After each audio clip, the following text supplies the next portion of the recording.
Hello दोस्तों, मैं कहानियाँ सुनाता हूँ। ऐसी कहानियाँ जो लोगों के जीवन से संबंधित होती हैं, इसलिए मेरी कहानियों में आपका स्वागत है।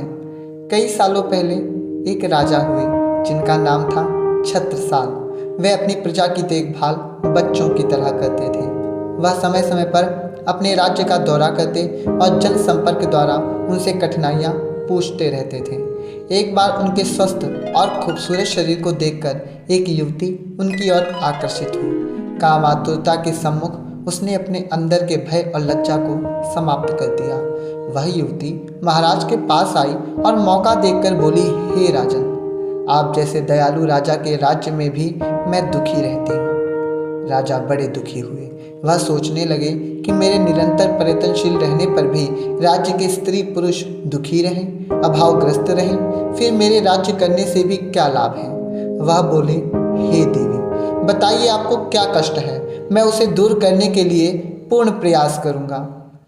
युवती बोली, हे राजन, ऐसी मीठी मीठी आश्वासन भरी बातें कह तो सब देते हैं, पर करते विरले ही हैं। आप वचन दें तब तो मेरा बताना भी सार्थक हो। उस महिला ने अपना पासा फेंका। महाराज ठहरे।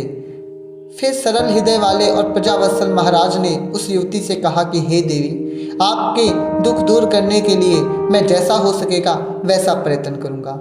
युवती बोली, हे राजन, बात बड़ी छोटी सी है। मैं चाहती हूँ कि आप जैसी संतान मेरे भी हो, इसलिए आपको मुझसे विवाह करना होगा। उसकी बात सुनकर कुछ क्षण के लिए महाराज छत्रसाल स्तब्ध रह गए। कुछ समय तक वह शांत रहे। चारों तरफ शांति का माहौल था।